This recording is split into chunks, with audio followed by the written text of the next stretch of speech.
Welcome. Today we're doing a deep dive into AS 1905.1. That's the Australian standard for fire-resistant door sets. Now, you might look at a fire door and think, yeah, it looks solid, but what if I told you that even a top-rated door could fail really quickly, like in under 20 minutes? Because one crucial detail gets missed. Our mission today is to understand why a fire door isn't just a door, it's a critical life safety system. Its job is compartmentalization, protecting those escape routes when it really matters. That's exactly right. And that missed detail, it really highlights why the standard insists on the term door set. The core idea, the absolute fundamental of AS 1905.1 is that you can't just look at the door leaf. Compliance depends on the whole thing. The leaf, the frame, the seals, the hardware, all tested together, installed as one complete unit. A system. Okay, a system. Let's break down how its performance is measured then. I see this FRL rating, the fire resistance level. It looks like -6030, for example. What do those numbers actually mean for a door set? The first one, structural adequacy, doesn't apply here, right? Correct. For door sets, that first number isn't relevant. We focus on the next two. The middle number, 60 in your example, is integrity. That's how long the door set stops flames and hot gases getting through. Pretty straightforward. Okay, stops the fire spreading directly. Yes, but the last number, the 30, that's insulation. And honestly, this is often the critical one for safety. Insulation measures how long the door limits the temperature rise on the non-fire side, the side where people might be escaping. Right. So even if flames aren't coming through, a door that gets incredibly hot on the safe side is still dangerous. It could injure people nearby or even ignite stuff on the other side. Precisely. Radiant heat is a major hazard. So that insulation rating is vital for protecting evacuating occupants and preventing fire spread remotely.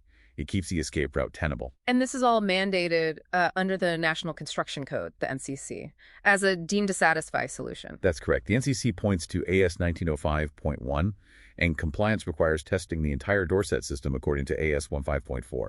Which leads us back to installation details. You mentioned hidden requirements. What are the big ones that people miss? Let's start with how it operates.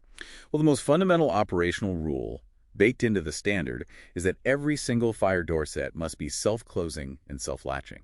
It has to fully close and secure itself every time without anyone needing to pull it shut or turn a key. Automatic every time. Makes sense. But what was that hidden element you mentioned earlier, the one that can cause failure in under 20 minutes? Yes. For metal frames, specifically pressed metal frames, the absolute non-negotiable is backfilling. Backfilling, you mean filling the hollow space inside the metal frame? Exactly. Fill in that cavity. But why? If the door itself has, say, a 2-hour fire rating, why does the empty frame matter so much? Because metal conducts heat extremely well. A hollow metal frame basically acts like a chimney or a radiator. Heat bypasses the fancy door core and pours through the frame. We've seen in tests. A hollow frame can fail the insulation criteria in as little as 15, maybe 20 minutes. Wow. So the expensive door rating becomes almost irrelevant because the frame overheats so fast. Pretty much. It completely undermines the system's insulation performance, which is why backfilling isn't just good practice, it's mandated for compliance. That's incredibly counterintuitive. And the material matters too, doesn't it? You can't just stuff it with anything. Absolutely not. The standard is specific. For installation in masonry walls, you need a cementitious mortar mix. For stud walls, it's typically a plasterous material. And crucially, things like expanding foam. Completely prohibited for backfilling. They just don't hold up under fire conditions. Okay, so backfilling is critical. What else about installation? I heard the tolerances are tight. Oh, incredibly tight. We're talking about the gaps, the clearances around the door leaf. The standard says the mean clearance between the edge of the door leaf and the frame, all the way around, cannot exceed 3 millimeters. 3 millimeters? That's a tiny. Yeah. Less than the thickness of some coins. It is. And if there's too much gap, flames and hot gases can get through much faster, compromising the integrity rating. And the gap at the bottom. Also tightly controlled. The clearance between the bottom of the door leaf and the finished floor level has to be between 3 millimeters and 10 millimeters. Precision is key. So getting it installed right is one thing, but what about keeping it compliant? What are common pitfalls later on? A big one is hardware modifications. Yeah.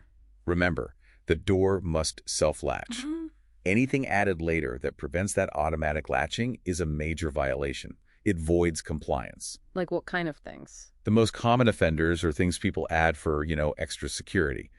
Manually operated deadbolts are a classic example, or those little security chains or swing bars. If someone leaves that deadbolt thrown or the chain on, the door can't latch itself closed if a fire occurs. So even if it was installed perfectly, adding a simple deadbolt breaks the compliance. Instantly. Because the system can no longer perform its essential life safety function automatically. Which really drives home that compliance isn't a one-off check, it's ongoing, a life cycle thing. Exactly. And that's where maintenance comes in. AS 1905.1 works hand in hand with another standard, AS 1851, which covers the routine servicing of fire protection systems. AS 1851 mandates regular inspections of fire door sets, usually 6 monthly or annually, depending on where they are. These checks ensure the door still closes and latches correctly, the seals are intact, and, crucially, that no unapproved modifications have been made. It has to remain compliant for the entire life of the building. Okay, so let's recap. We've seen the fire door isn't just a panel, it's a complex door set system.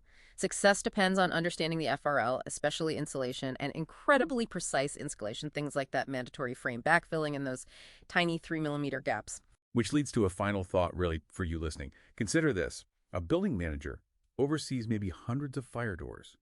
An installer does a perfect job, everything's certified. Then a tenant in one apartment adds their own deadbolt because it makes them feel safer. That single unapproved deadbolt instantly makes that door set non-compliant. So how does that building manager realistically ensure continuous compliance across every single door day in, day out? It really underscores the huge responsibility, the legal burden of not just inspections and record keeping under AS 1851, but also constant resident education. It's a massive ongoing challenge.